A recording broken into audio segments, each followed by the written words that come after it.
I want to welcome the members and staff and our guests to the September meeting of the Authority. Thank you all for being here. It's a beautiful day in Albany. The Hudson River yesterday coming up here on the train was just spectacular. I enjoyed just the view shed is what I've been told I should call it. It's very pretty. We've got what appears to be a relatively brief agenda today, but I suspect it'll be longer than it appears to be. And we'll start it right now with the information material behind tab 1, the minutes of the meeting of 20 July. Are there any proposed corrections? Anything that the member believes might have been stated in a better way? Are we all happy with the minutes? If so, may I hear? Thank you very much, Sandra, for the motion to approve. May I have a second? Gerard, thank you very much. All in favor, please indicate with aye. Aye.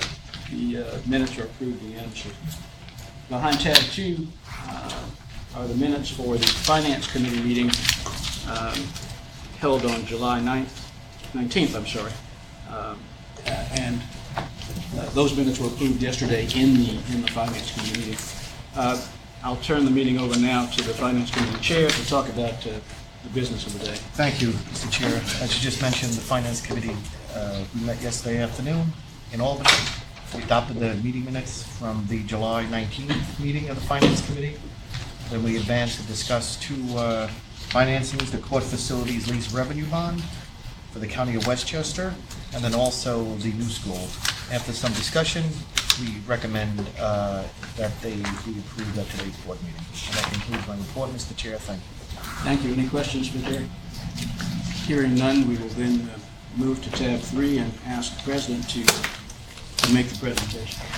Good morning and welcome back. It is indeed a very lovely day, Mr. Chair. Behind tab 3 is the Bank Street College of Education transaction. However, this transaction has been postponed. We will then proceed to tab 4. Behind tab 4 is the court facilities lease revenue bonds the County of Westchester issued. Transaction with Matt Bergen and co-bond counsel John O. Esquire, Nixon Peabody, and John P. Drohan, Esquire, Drohan, lead presenter. Oh, we got it. Here's the. It's not in the way. It appears to be. Yeah, it looks like it's a play. Can we, how do we make this thing Should go we up? pull it up until, Yeah. that was my big moment to be on screen. You all both very tall. Be careful. You won't get hit.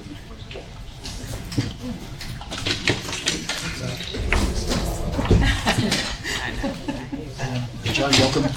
Good to have you here. Thank you. Authority members. Officers, sorry about that. Good morning, everyone. The staff report provided to the members presents a 7-year fixed-rate tax-exempt bond issue in an amount not to exceed $28 million on behalf of the Westchester County Court Facilities. The project that you're considering this morning is the refunding of DASNY's Court Facilities Lease Revenue Bonds, Series 2006A and Series 2006B. The security features include annual appropriations by Westchester County, an intercept of New York State assistance to the county in the event of non-appropriation by the county, and as of December 31st, 2015, the total amount of operating aid available for intercept was approximately $47.7 million as compared to approximately $12.4 million of maximum annual debt service, providing for a coverage of 3.85 to 1. The expected ratings for the transaction are AA2, AA+, and AA+. Regarding Westchester County, it has a population of approximately 976,000. It has a large and varied economic base with many corporate headquarters, research facilities, and manufacturing firms. It is one of the most affluent counties in the United States and is rated AA1, AAA, and AAA. As the Westchester County Court Facilities bond issue is based on annual appropriations, the proposed DASNY bond issue is expected to be rated one notch lower than the county's general obligation bonds. Regarding the refunding, the county is proposing to use bond proceeds and existing funds on hand to currently refund DASNY's court facilities lease revenue bonds, Series 2006A and Series 2006B outstanding. The savings report is provided in Attachment 1, and under current market conditions, a net present value benefit of approximately $1.4 million is anticipated, or 4.9% of the refunded bonds. The county is proposing to structure the refunding to take the savings up front in the first year, and under current market conditions, approximately $3.8 million of gross savings are anticipated in 2017. Mr. Chairman. Thank you very much, Matt. Questions from Matt before we go on? Virginia, John? Could I, Oh, I'm sorry. Yes. Matt, are some of these bonds being extended? Well, some of them are due to expire in 2018, mature in 2018. No, the structure keeps the principal payments in line with the outstanding bonds. If you look at the debt service on Attachment 1, each of the debt service in 2017 and 2018 represent the larger bond issues, and then after that, it's the smaller amounts due. And then it's the 2006B of the letter set. Okay, all right, I see that now, thank you. Other questions from Matt? Please. Okay, members, I appreciate that. So as Matt mentioned, for your consideration today, the Series 2016 bond authorization pursuant to the general authority for the court facilities lease revenue bond resolutions of 98 is supplemented in 5. Represents the issuance of up to 28 million of authorized bonds for the purpose of paying or providing for the refunding of all or a portion of the outstanding 2006 bond issuance. The series resolution authorizes the issuance of fixed-rate bonds payable twice yearly. I'll address a few points about the authorities, about the authority and the various authorizations given to the Office of the Authority. With respect to the bonds, the series resolution delegates the various officers of the authority the power, among other things, to determine or provide for, 1, the principal amount of the authorized bonds, the date or dates on which the authorized bonds will mature, the rate or rates at which the authorized bonds will bear interest, the purchase price to be paid for the authorized bonds, the redemption dates and prices, whether any of the authorized bonds will be subject to purchase in lieu of redemption at the option of the county in the terms of such purchase, whether any of the authorized bonds will be, they're all required to be certificated and registered, whether they will be entered as book entry bonds at the depository to determine who the depositories and the nominees are, provisions governing the operating of the funds and accounts established in connection with the authorized bonds, and the uses of money proceeds. The 2016 series resolution also authorizes various officers of the authority to prepare and deliver a preliminary official statement, to prepare and deliver and execute a final official statement, to execute a purchase agreement in connection with the sale of the authorized bonds, to execute an agreement providing continuing disclosure, which Virginia will address in greater length, and to execute all other documents and do all things necessary or convenient with the sale and issuance of the authorized bonds and the refunding of the 2006 bonds. Thanks, John. And my apologies, there's an error in your letter regarding who the parties are to the continuing disclosure agreement. The parties to that agreement will actually be the county, the trustee, and the authority, and we will send a corrected letter to be reflected in the record. So Virginia, this letter that we have now is not the correct That is not the correct letter. Okay. Thank you. I fully blame John Bove because he's not here. The general resolution constitutes the agreement between the authority and the holders of the bonds issued pursuant to it. Under this resolution, there's no limit in the principal amount of bonds that can be issued, although the 2016 bonds will be the only bonds that are outstanding.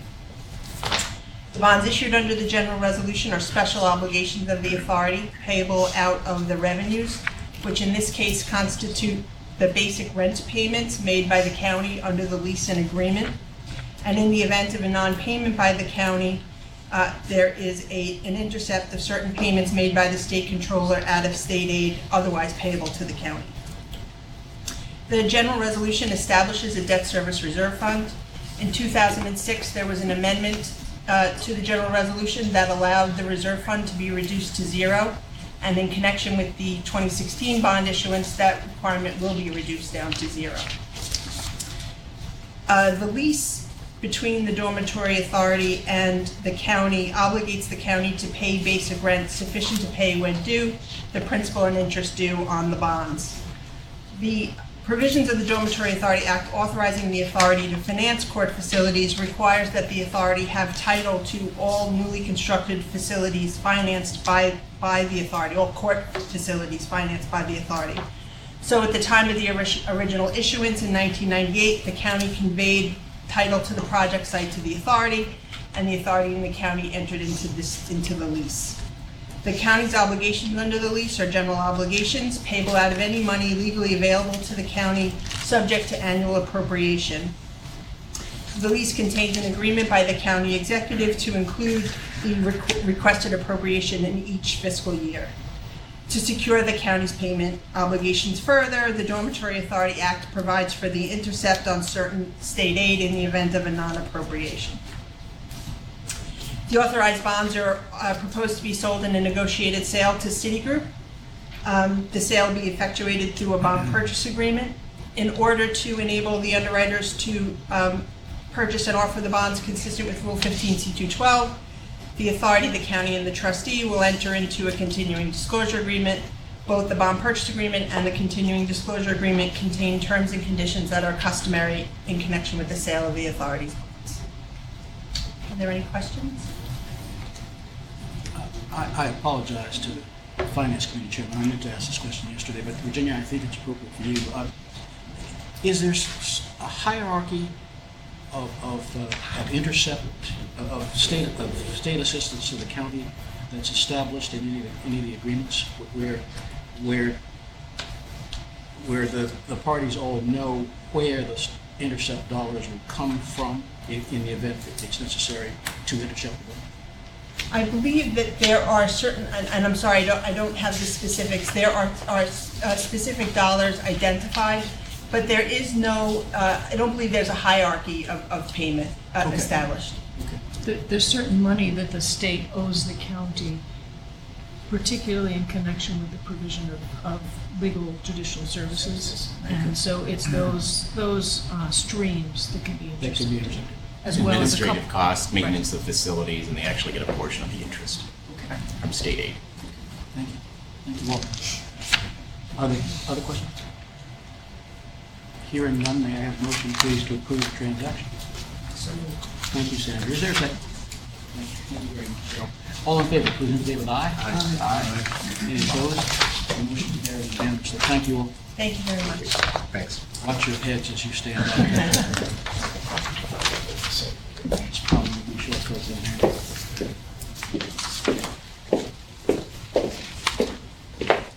On tab 5 is the new school transaction with David Ostrander presenting. Morning. Morning, Richard. The staff report provided to the members presents one or more series of tax-exempt and/or taxable fixed and/or variable rate bonds with terms not to exceed 35 years in an amount not to exceed $470 million on behalf of the new school. By way of background, the new school has issued over $650 million through DASNY dating back to 1967, with the most recent issuance of $124.3 million occurring in May of 2015. Proceeds from this issuance will be used for both new money and refunding purposes. New money proceeds will be used to finance the purchase of a building located at 40 West 14th Street in Manhattan, which is expected to be utilized in the future to replace instructional space that is currently housed in another building being leased by the university. That facility, which is located at 79 Fifth Avenue, is being leased through 2028, at which point the university expects to renovate and move into the new facility. In the interim, between now and 2028, 40 West 14th Street will continue to house existing retail and office space. So as a result, at least a portion of the bonds used to finance the acquisition are expected to be issued as taxable bonds.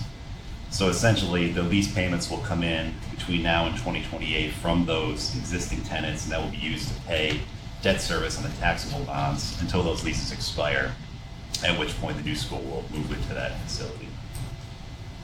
Bond proceeds will also be used to refund all or a portion of the Series 2010 and/or Series 2011 bonds. Assuming current market conditions, a total net present value savings in the range of $32.4 million or 12.2% of the refunded bonds is expected to be achieved through the proposed refunding. As far as security, the new school's outstanding obligations are currently rated A3 by Moody's and A- by S&P, both carrying a stable outlook. So in accordance with DASNY's financing guidelines for independent institutions, the university qualifies for an unsecured borrowing with a rating of A3, A- or better. So as such, the loan agreement for the 2016 bonds is expected to be a general unsecured obligation of the university with no security interest in any revenues or assets of the university required to be granted under the loan agreement. You'll recall that the 2015 bonds that we issued last year were done prior to the changes in the security guidelines. So those bonds were secured by a revenue pledge and a mortgage. The security pledged by the university under that loan agreement, as well as prior bonds that won't be refunded with this issuance, will remain in place until those bonds are no longer outstanding. As far as the credit of the university, the new school has experienced strong demand and generally stable enrollment in recent years. Applications have increased by 52% between fall of 2011 and fall of 2015, with the most significant increase coming between the fall of 2014 and 2015, where improvements in recruiting and a significant rebranding effort drove a nearly 30% increase in applications. Total enrollment for fall of 2015 was 10,405 students. The new school's strategic plan calls for the university to maintain student enrollment at approximately 10,000 students, reducing the size of some programs while growing in other areas where there's strength and demand, such as the Parsons School for Design, which accounts for 1/2 of total enrollment. The new school has posted positive operating margins in each of the last 5 years, with net operating margins averaging 1.4% annually. Operating margins remained positive for both fiscal year 2014 and 2015, even as construction of the new university center significantly increased depreciation and other operating expenses. The university's balance sheet is highly leveraged, primarily due to the addition of $301 million of long-term debt, which was used to finance that university center. Debt service comprised 8.6% of operating expenses for fiscal year 2015, compared to the DASNY median of 4.2%. So while the issuance of approximately $150 million in new money debt from the proposed issuance will increase balance sheet leverage as well as annual debt service, as I mentioned earlier, management expects the rental income from the new facility to offset debt service and the new money bonds over the next 12 years. And beyond that, they do expect that the debt service expense will be below what their current lease expense is associated with 79 Fifth Avenue. In addition, the proposed refunding is expected to reduce debt service on the 2010 bonds by over $1 million annually. To offset the additional debt, the university will need to continue to grow its financial resources. Over the last 5 years, the university's unrestricted net assets have increased by $136.8 million, or 57.5%. The new school's financial resources have been bolstered by the sale of university property in connection with its campus consolidation, with all sale proceeds invested back into the endowment. And lastly, on the campus consolidation, which has been a very important part of the university's strategic plan, in recent years, the new school has moved many of its schools to central locations in Greenwich Village to create a more cohesive campus. The Greenwich Village campus is now concentrated around the University Center, which is a 365,000 square foot facility with a 600 student bed residence. A number of the programs that were previously housed in lease space have now been moved to that University Center. So the purchase of 40 West 14th Street, which will be financed through this proposed issuance, furthers the university's strategic plan by reducing the reliance on lease space and consolidating real estate around the university center. Mr. Chairman. Thank you, David. Are there questions for David? Yes, Sandy? David, I want to be sure I understood you correctly. The debt service as a percentage of operating expenses will actually be improved, will go down, when taking into account the commercial rents available from the tenants. No, it's hard to say. It won't go down.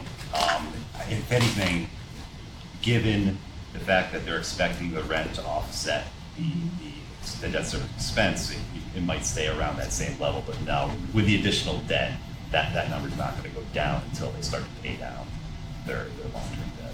But the expectation is that it won't go up, or at least not appreciably. I think,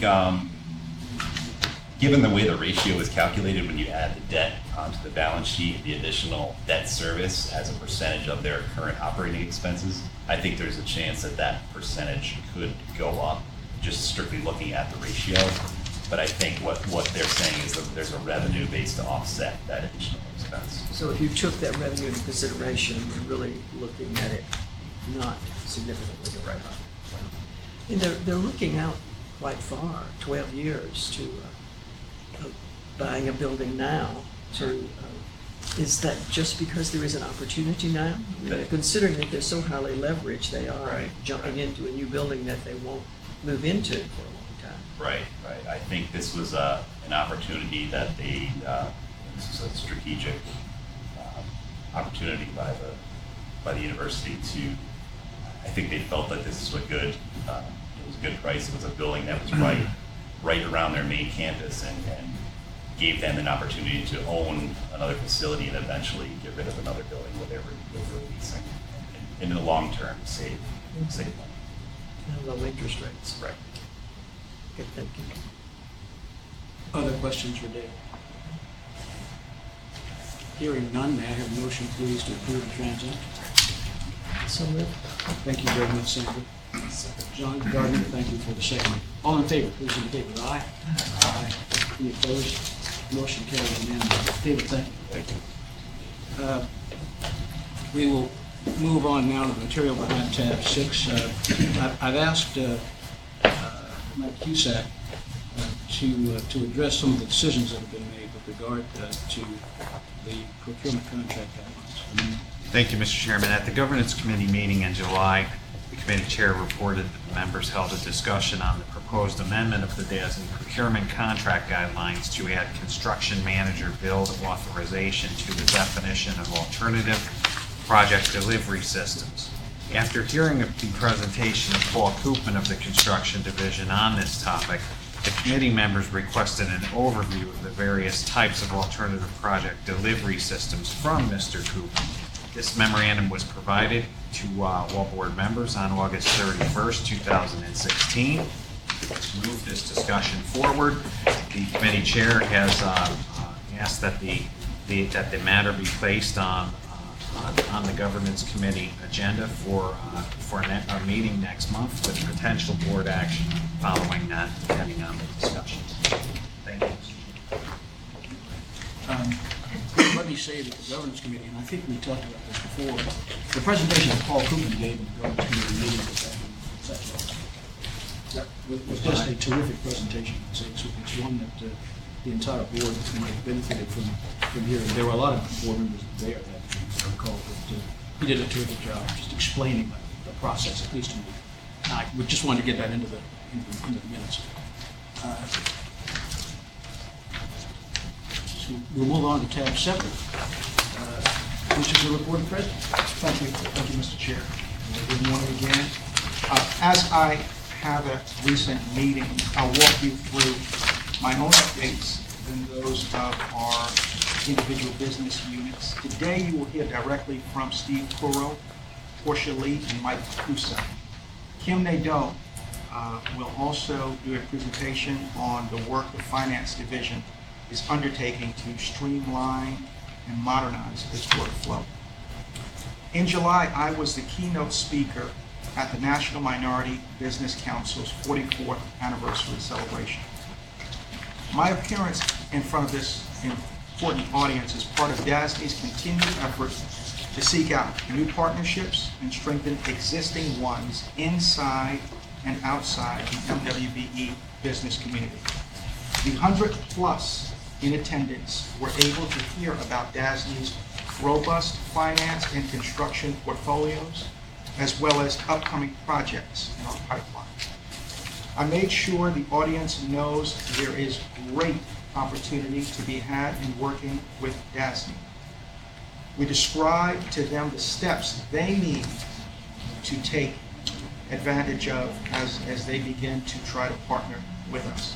I was also joined at this event by members of our Resource Acquisition Unit, including Senior Director of Opportunity Programs, Michael Clay, Wayne Benjamin, Charles Prosky.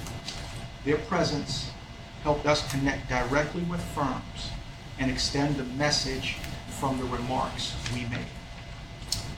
In addition, the New York State MWBE Forum is coming up on October the 5th and the 6th. It's being held in Albany, and it will overlap with our board meeting that month, which is also in Albany. This is a wonderful opportunity to see how New York State and DASNY are working hard to connect MWBE firms with state contracting opportunities. If you'd like to attend, please let Diane Folletti know so we can make arrangements. I think we've booked a block of hotels in the event because there's going to be a lot of demand. So we want to make sure our people have the opportunity to be present. Yeah. Oh, please.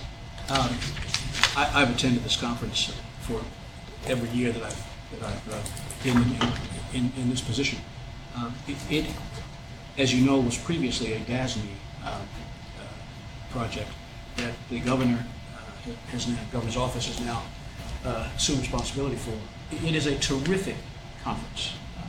It's something that I would recommend highly for those of you who are going to be here, given that there's an overlap and you can spend at least some portion of that afternoon at the conference. If you choose not to be around the second day, well, of course, that's fine. But it hasn't happened that our meeting has coincided with this conference in the past. It's a great opportunity for those of you who've never been to spend some portion of the afternoon over there at the A, it's called. That's right. Before you return to your respective homes. Just a suggestion, and give my fingers crossed. And we at DASNY will have wide participation.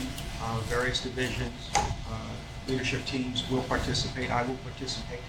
So DASNY is certainly a leader in this space. It was our conference at one point in time. But saying that, given the success of this conference, we made a determination that we would recreate our own conferences, not just an MWBE conference, but also get out into the marketplace and talk to the institutions that we have historically worked with. So we've done 2, we're going to do a few more. So, but this is a very important conference and we do participate.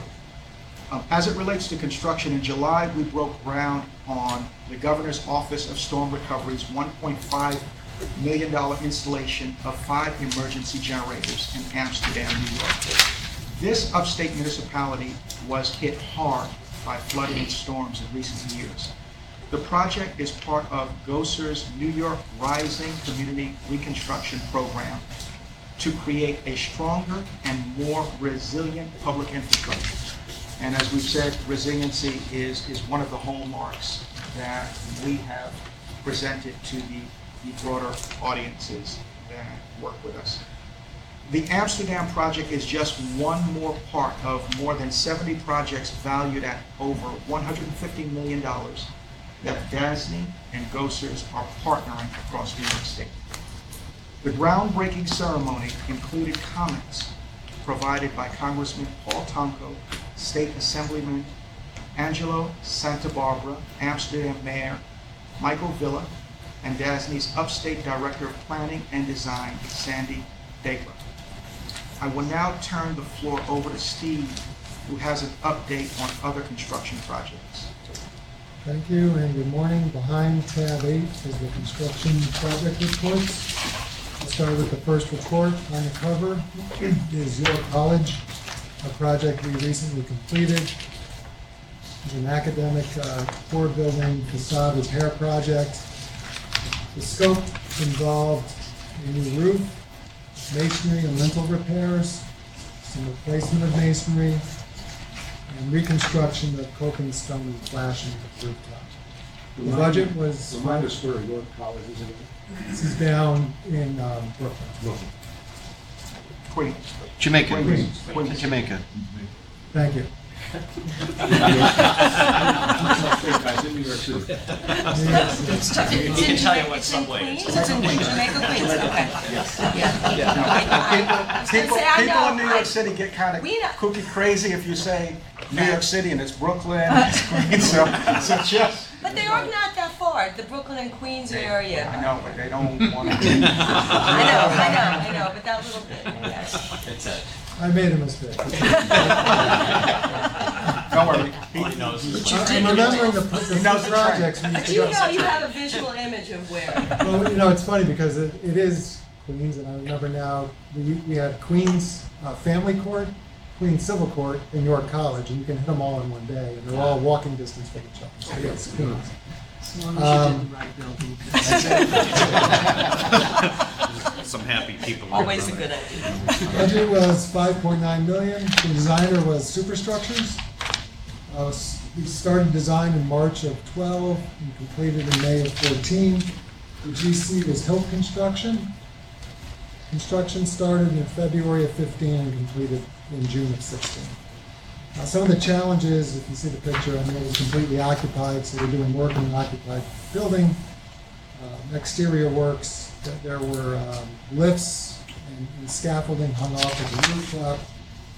So there were safety issues which we had to navigate. We used actually the designer Superstructures as our CM's agent, as they are quite the experts in building facade type work.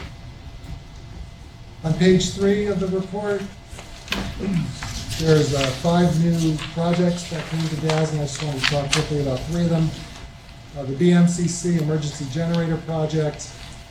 We've been doing a lot of emergency generator work over the past couple of years and will be continuing into the future.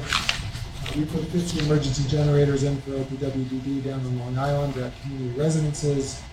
We put 5 very large emergency generators into 5 HHC hospitals in New York City. Through the energy performance contracts, we're doing a number of emergency generators now for CUNY, this being one of them. And the GOZA work, there's a whole slew of emergency generators.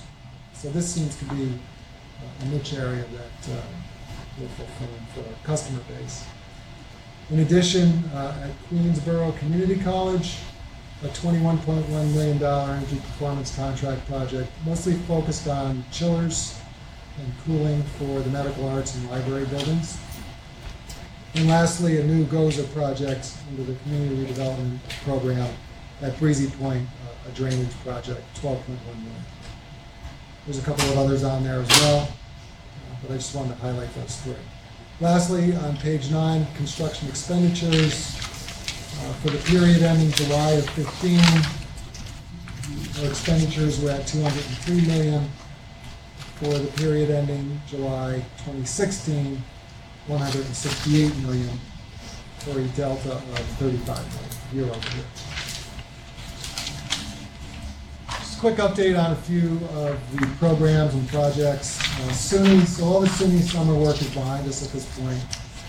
All the projects, both capital and summer-only projects, were completed in time for the fall semester for the students' return. So we're just, at this point, wrapping those projects up. There's some punch list items, close out of contracts.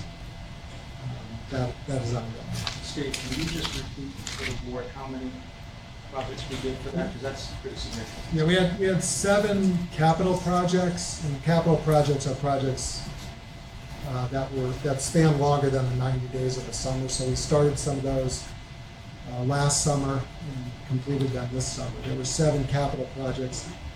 The value was in the $45 million range. And there were 27 summer projects, the projects that just span the 90 days of summer. Number of campuses was 15-ish campuses that we were on doing those projects. So another good summer for the SUNY work. We're already at the design phase, finishing designs for next summer, and hope to bid those projects by the end of this year. So looking forward to 2017. Under Gozer, as I mentioned in the last board meeting, we've reorganized our staff. We now have 6 downstate, pretty much full-time dedicated resources to the program. The projects continue to move through the design phase. In addition to reworking the staff, we've worked on some process improvements, including the work order process that we share with Gozer. And we're connecting with their senior management on a bi-weekly basis, with Ron Gassetti now pretty much running the 6 dedicated staff through the design phase. Ron will stay on during the construction phase as well, and manage really the overall program from start to finish. The upstate projects, we haven't changed the management of those. We have 2 or 3 upstate design phase managers working under Sandy Daggler. The number of projects upstate is far fewer than the downstate. Moving over to NYCHA, 5 of the phase 1 security projects are in the construction phase today. We've moved to phases 2 and 3 of the security projects, scoping those out and beginning to get contractor prices. In addition, we have a full load of non-security projects that we're scoping and beginning to spend some time with. And the appliance purchase scope, these are the purchases of the stoves and refrigerators mostly, are out to bid at this point. Just 2 projects, the Court Officers Training Academy. Construction progress continues with our general contractor working toward a March 2017 completion date. They do owe us a schedule update that incorporates the window production for buildings 1 and 2. We're hoping to get that within the next week or 2. We continue bi-weekly meetings with the next one scheduled for tomorrow in Brooklyn. Bernard Feinston, 7 and 8. Continue with punch list work and TAO inspection items. The final construction tasks are being completed at this time. We pushed the completion date from August of this year to September or early October. So still pushing on that. And just 3 items away from projects. First, recruiting. We're continuing our recruiting efforts for the construction division staff openings across New York.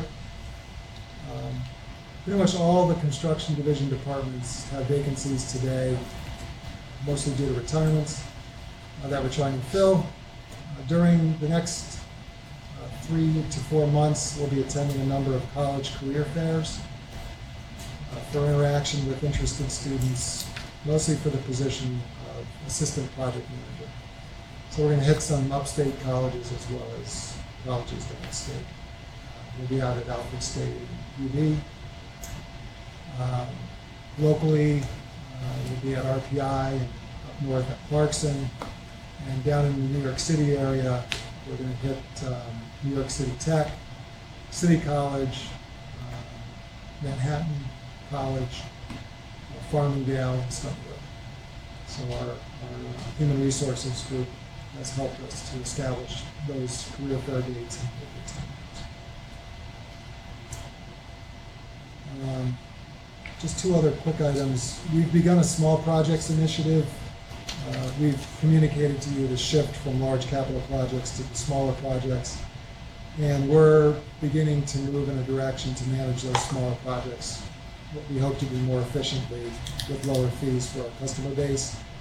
The 2016-17 OPWBB community minor maintenance projects are all going to run through this new process. So we've assigned a manager The manager will take these projects from start to finish through design and construction phase, and we'll work with one outside consultant to design the 15 to 20 projects that we have today.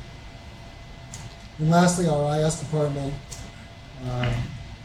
is pushing our dashboard development.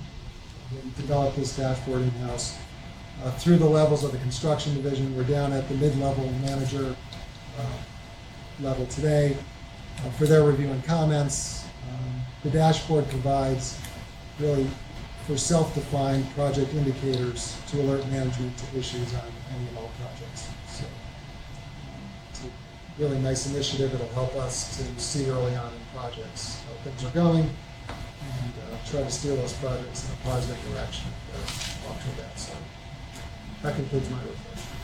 Thanks, Steve. Are there questions for Steve? Thank you. I would just like to add, one of the things, I think Steve does an incredible job with the team of really presenting to you. One of the things he's often a little shy about some of the challenges and the issues that we overcome. And one of the things that's important is for our downstate team, we were in the market for a number of years looking for chiefs. And the spread or the gap between what we would pay and what the private markets pay is significantly wide. And we had to be tactical about it. We brainstormed, we brought HR as well as the construction team. It really made an aggressive effort. I think we got, what, 3 or 4? We got 3 new chiefs. We got 3 new chiefs. So that's very important in terms of helping fill out our portfolio of talent downstate so that we can continue to monitor and carry forth very significant projects because the bulk of the activities we see are there. So that's very important, and I think what we've tried to do is be collaborative with the HR team and identify very early on where are there gaps and how can we manage our talent pool and also look at succession. So I think the team and Steve has done an incredible job of putting that in place. I want to put that out. I think it comes back to me, Mr. Chair. It does indeed. Okay, thank you.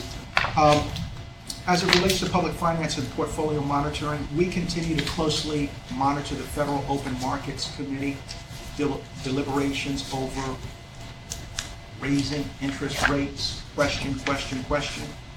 The only thing that was clear in the minutes released August 17th from the Open Markets July meeting was that members are divided on how to proceed. The outcome of the Open Markets decision is, of course, important to our clients. It's important to us as our clients evaluate their financing for capital needs. I will turn it over to Portia. Portia Lee will provide you with an update on a request for information for senior managers for the upcoming state personal income tax refunding transaction, as well as brief market update. Thank you, George. Behind tab 9 of the standard public finance reports. Since my last written report, we've gone to market and priced 5 different transactions: Little Flower, Special Ed School District, Connect Public Library, Parker Jewish, New York Institute of Technology, and the Long Island University transaction. As Gerard had indicated, uncertainty persists as far as brief market update. Uncertainty persists as far as what's going to happen with the rate hike. Week over week, the probability has decreased 42% down to 32% in terms of a sort of a fall rate hike. Probability for a December rate hike still remains at about 50%. The calendar for last week was $7.5 billion. It was well absorbed. Municipal fund inflows continue to be strong. Last week marked the 48th consecutive week of inflows into the municipal market. The calendar for this week, even though it's a holiday shortened week, is pretty sizable at $5.4 billion. I think we tend to see the market, is strong in the fall in terms of seeing a lot of transactions, folks looking to get deals done before the end of the calendar year. MMD, remains about the same since the July board meeting. September, current MMD 1 year is 0.60%, 10 years 1.44, 30 years 2.13, fairly close to what MMD was at the July board meeting of 0.52% for 1 year, 1.45% for the 10 year, and 2.11% for the 30 year. As Gerard had indicated, we're in the process of undertaking a request for information process, an RFI process, to select the senior managers for upcoming PIT refunding transaction. That was a transaction that we brought to the board in May together with the new money PIT transaction. We released the request for information to our 14 senior managers on August 16th. Proposals were due on August 26th. We are now completing our reviews of those responses, and we would expect to make selections by the end of this week in terms of the co-lead managers for that upcoming transaction, which is expected to be, about $1 billion. We're looking to bring that transaction to the market, priced in early October. So I just wanted to give the board the update on that. And you should have received from us just a quick email letting you know when that went out, because we put a pretty big disclaimer on it that you can't talk to any of the authority staff or the board or other related parties. So I just wanted to close the loop on that. The last thing that I would mention is just in the board book, there are bond sale summary reports which include the performance metrics. Questions, reports? Hearing none, may I have a motion, please, to go into executive session to discuss the financial and credit history of particular corporations? Thank you very much, Charlie, for the motion. John, thank you very much. Have a second. All in favor, please indicate with aye. Aye. Any opposed? Motion carries unanimously. We're going to go into executive session.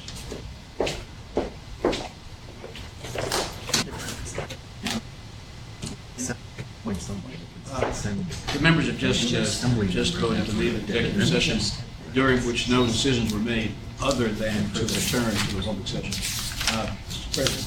Okay, thank you. As it relates to specialized services and client solutions, DASNY continues to stay abreast of important changes in the construction industry, including in the area of sustainability. Jody Smits-Anderson, Director of Sustainability Programs, 2 professional consultants, trained 31 DASNY employees on New York State's new energy building code. The code goes into effect October the 3rd and will require newly constructed buildings across the state to be more energy efficient.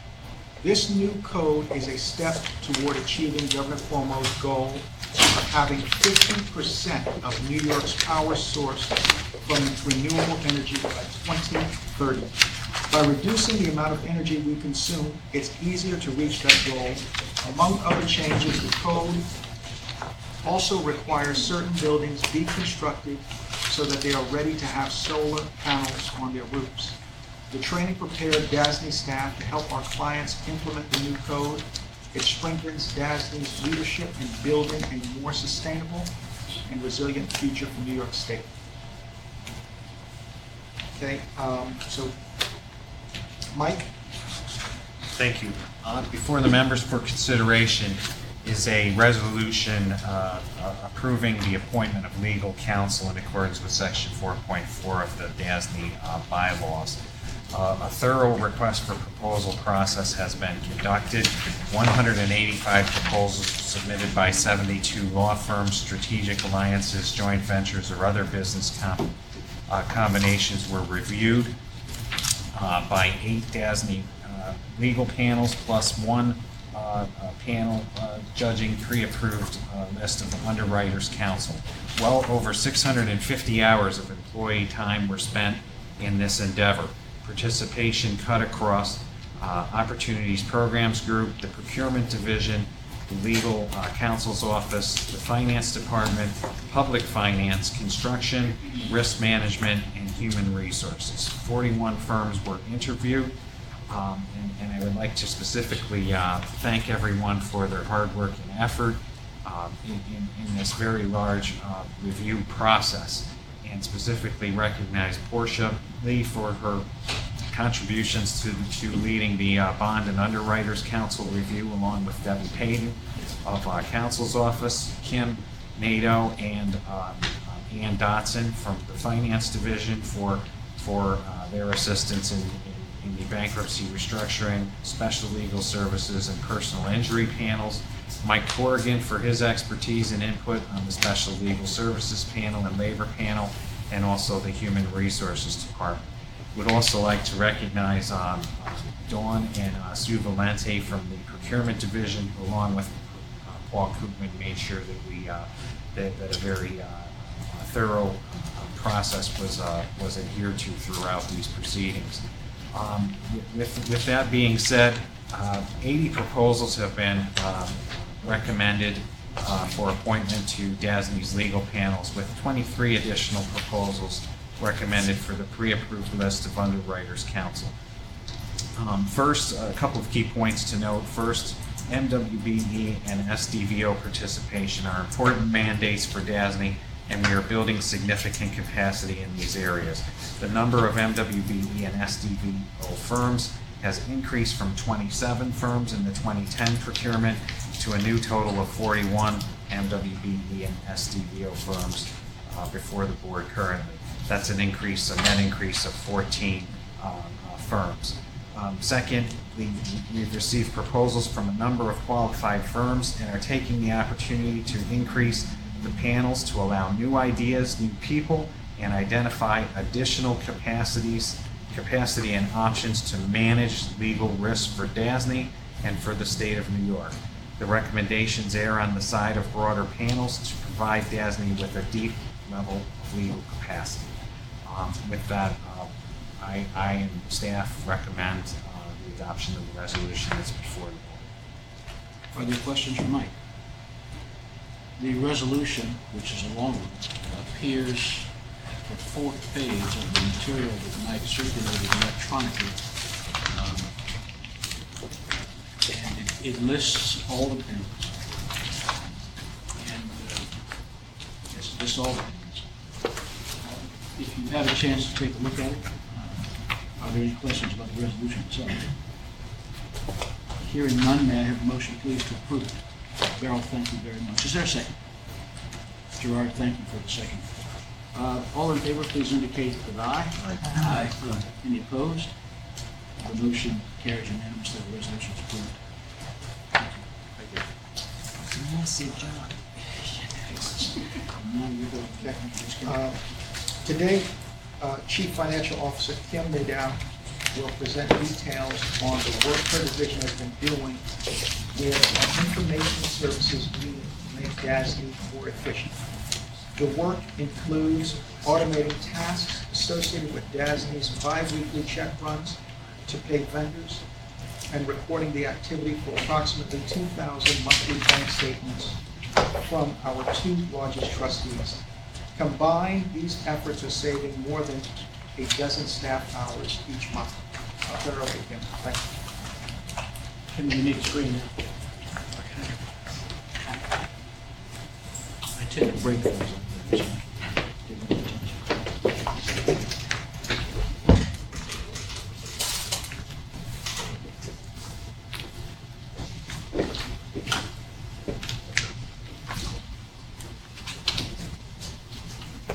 Morning. As Gerard mentioned, we'll just be going through some of the areas that the finance team has been working with Caprice's team and IAS to help to streamline some of the workflow, in particular trying to make sure that we have good flexibility of our resources and are really leveraging their skill sets in the right areas.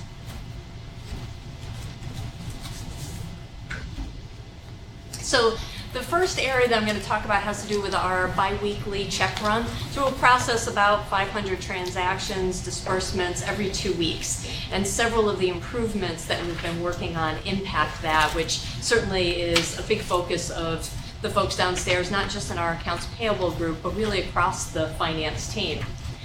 One area associated with that has to do with the fact that we have some projects where the funding source to pay the bills is not always consistent. As a result, when those payments come along, somebody has to go in and figure out what the funding source is and advise accounts payable. So we would be in our check run process, we would transfer data from our JD Edwards financial system into our bond management system. Then somebody would have to go in and look at these transactions, 30 or 40 for each check run, and determine for each one where the source of funds are going to come from, and also reconcile the two systems to make sure that the amounts are accurate, and then provide information to the accounts payable group. What we've done to change that, we go back to our check run. Now the data is transferred, but through programming that IS has put in place, now instead of a person going in and doing that research, JD Edwards actually proposes what the funding source is going to be, and now a person can just look at that and approve it rather than spending time doing that individual resource, and move the information to accounts payable that much sooner. So we've been able to eliminate the reconciliation as well as the manual intervention of identifying the sources, and we're saving about 4 hours every check run, and that's 14 business days every year. So it's a significant savings there. Once accounts payable has the information that they need and they're ready to start funding the check run, they print a report out of JD Edwards at this point. They would then take this data that identifies all of the different funds that need to be accessed for the disbursements, because as you know, a lot of our construction projects, we would hit up to maybe 100 different accounts with the trustees in any given check run. So all of this data with account numbers, funding sources, project names, dollar amounts, all had to be manually transferred from a written report from JD Edwards into Excel so that it could be transferred to the investments group.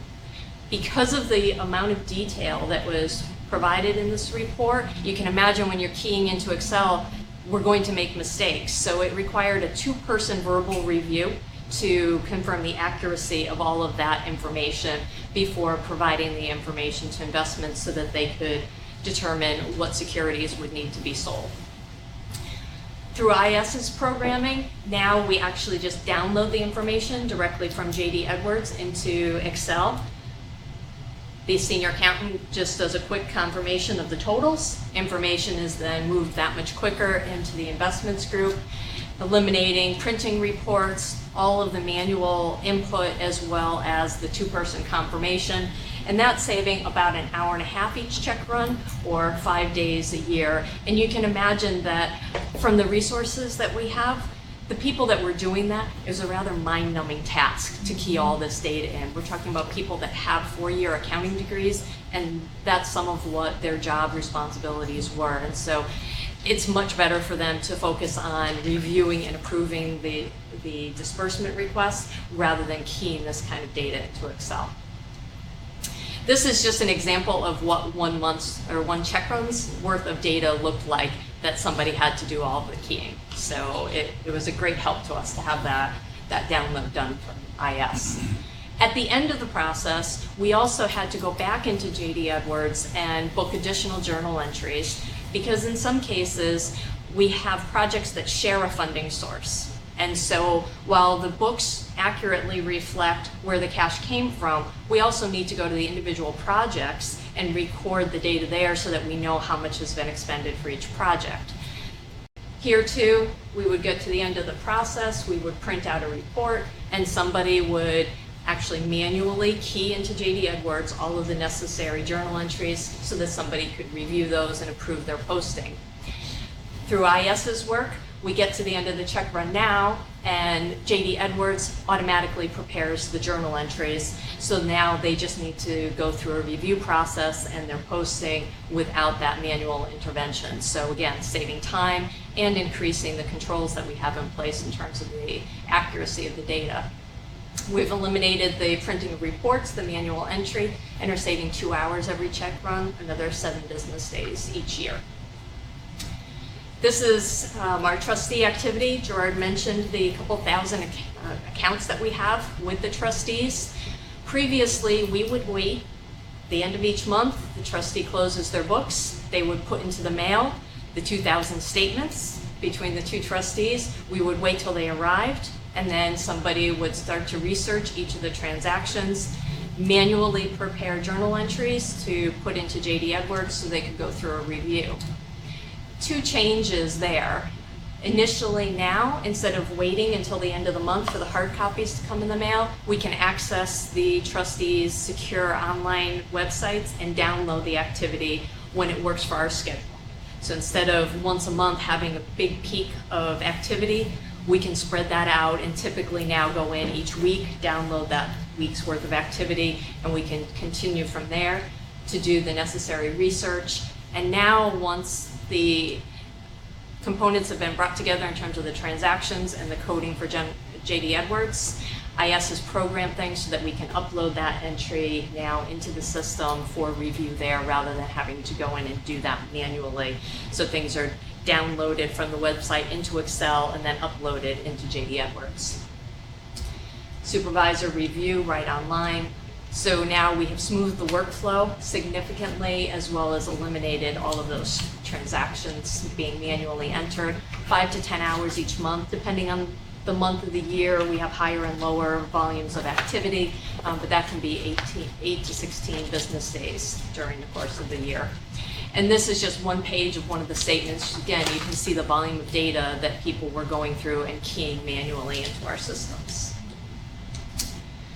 The last area that we're just putting into place now has to do with Bank of New York, and these are for online wires as well as security purchases and sales.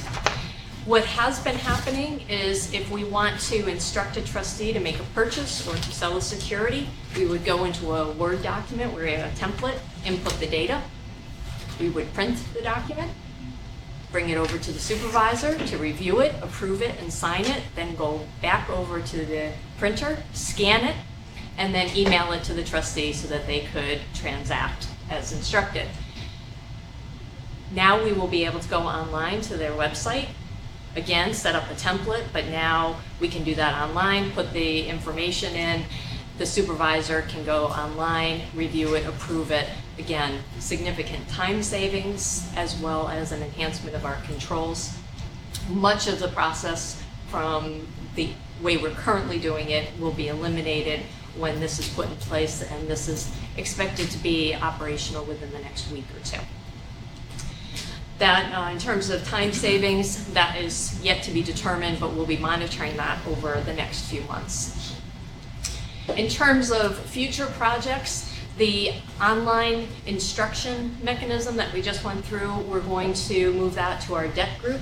So when bills go out and we have to instruct the trustee as to how much they should be expecting to come in for principal and interest, how they should invest it, moving funds between accounts, that will be able to be done online. Our Bloomberg terminal, so we can go online and purchase and sell securities. We can automatically just transfer that data from Bloomberg over to our SunGuard investment system. But when our trustees transact data, that's manual input for us for SunGuard. We're going to look to automate that process as well, leveraging the technology from Bloomberg. We're also going to look at another aspect of the check run process. Again, information goes from accounts payable to investments to say we need to access these 100 accounts in order to pay the bills. What the investments group has to do now is to look at those 100 and say, well, who has cash available versus the money is tied up in a security? How much is needed?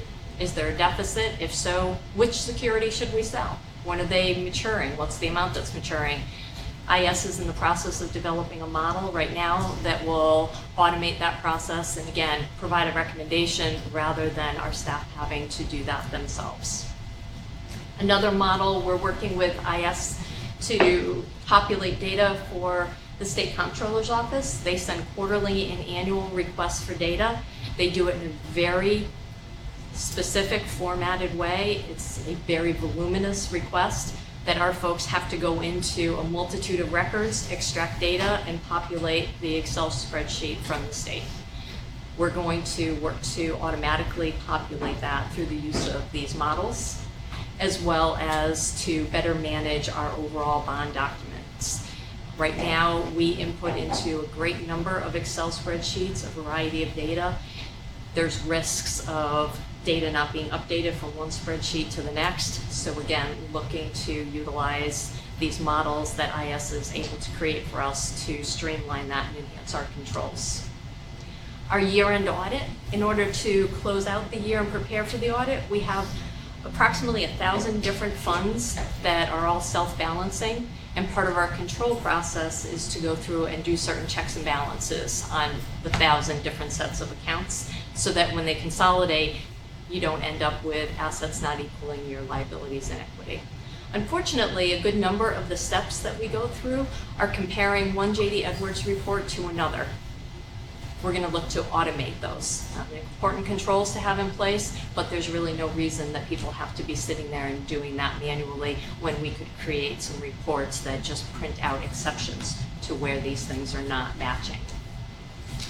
We're also going to look at our IRS post-issuance compliance and make enhancements there.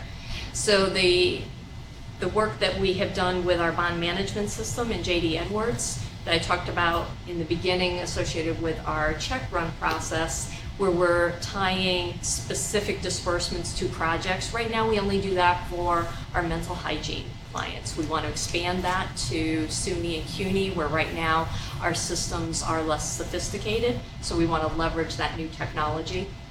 We want to streamline the process of going out and checking the annual compliance filings with Emma. And we want to also develop some dashboards for monitoring compliance on the post-issuance side. Again, enhance the controls and allow our folks to spend their time on more value-added activities. And then the last item is, again, with Bank of New York, what we want to be able to accomplish with that one trustee who, on a given day represents about half of our client base. They have mechanisms in place that would ultimately allow us to go directly from their records into J.D. Edwards. It will take some time, but we will need to map out all the different coding for when transactions come in. Is that principal? Is it interest? What project accounts would it relate to on J.D. Edwards? But the goal ultimately is to avoid even that download and upload, that directly from the two systems, they could map out where every dollar coming in and out of a customer's account are supposed to go on our books and records. John? Question. So some of these reports are going to become live spreadsheets that are self-updating. Presumably, if you had to audit, you say that you've been doing this, we've been doing this for a year. We've been doing this for a year. And if we had to audit one of those live spreadsheets a year later, what someone would do is perhaps perform an identical manual spreadsheet and then compare. How would you audit it? And then compare it. Would you do it manually and then compare, or? Most of these wouldn't go through that kind of update. So things that are maintained in a more fluid manner, Yeah. they usually have dates by the transaction. So a particular transaction wouldn't change. It just continues to grow. You do a date I guess what I'm getting at is that the auditable process is being eliminated by the spreadsheet. The spreadsheet is actually pulling the data out of our system. So there's, unless you look at the programming behind each cell, the only way to somehow you have to audit the performance of that spreadsheet. Right, and that happens before we put any of these into place. So you test them, yeah. Absolutely, yes, and typically we would test it through a multitude of transactions. So a check run, something that's impacting a check run, they'll put it in a test environment for multiple check runs before they go live. But there would be some way that we could test it later. 3 years from now, we're using the same Excel spreadsheet, it just keeps updating. How do we know that it's updating properly? We can test that. If you do a date range, it's the same as the spreadsheet. So, because the data didn't change, it's stagnant data at that point. Yeah. So if you do a date, it's no different than having a paper spreadsheet. Yeah. You do a date range, you're going to get the same exact data that you would have had on a paper spreadsheet because you're only just looking at that if the data changed, like continued to change, then you would have more of an issue and you'd have to put a different solution in place. But because it doesn't change after it exists, you can do a date range. So, And bearing in mind that the underlying data that is behind the spreadsheet, we continue to maintain that underlying documentation. So anything that ends up on JD Edwards, we have the underlying trustee statements and the documentation behind any of those transactions that make anything in JD Edwards auditable. And nothing gets posted to JD Edwards without still going through that review and approval process. Okay. So we did spot check it at every time. So do I Well, understand? we check in its entirety now. so you can actually go back and tell the machine when you want to start and when you want to end your review, and it will print out all of that data for only that period of time. So to your point, it's always available. You just have to know how to go get it. Right, in these models, it's basically building a It's just now background electronic database. versus paper. It's just electronic, you know, you don't lose anything by it. So the answer to your question, Dawn, is that it is auditable because you can go back and reproduce the same numbers as you could have. Yeah. If you had a paper spreadsheet. Yeah, that's. Okay, no, I didn't understand all of that for a second, thank you. And we maintain the raw data. That's the Yeah. raw data. Yeah, right. Maybe I must be the only chair. Are there any other questions? Thank you. That was well done. It was the very beginning. Kim, thank you. Are there questions for Kim, other than John's question, which was terrific? It's impressive. Well, it is. Impressive to say this is. So this is, we really think it's important. So we talk about all of our external activities and how we touch and partner with clients. But underneath that is a massive infrastructure that we have to maintain, we have to upgrade and enhance. So one of the biggest items across DASNY that I ask every leader to look at is identifying greater efficiencies, finding ways that we can do more and look at the economies of scale and maintain our public mission. So we have a public mission, we've got to be efficient at doing it. And so every business, every division, every function has to be reevaluated. And this is probably the biggest effort that we are taking on. Kim has sat down, I have participated in these meetings with our partners, and they are gung-ho. And I have said to each and every one of them is, you will be derelict and not work with us if you do not show us best in class. Because we need to, DASNY's mission and mandate is to be the best, not just in New York State, across the country. So we want to understand what are the best doing, how do we get there. So this is a very big initiative, very big initiative. Thank you again, Kim. Thanks very much. It's also impressive. Is there any further business to come before this board? Just one more thing, and then we're done, at least from this piece. There are two important events where I'll be speaking this month. The first is on September the 21st, when I will address the Citizens Budget Commission's Board of Trustees. The second is on September the 26th, when I will speak at the groundbreaking for the new residential building at the Office of Mental Health South Beach Psychiatric Center on Staten Island. It is the biggest project in our construction pipeline with a value of $250 million. So with that concludes my report, Mr. Chair. Questions for the president?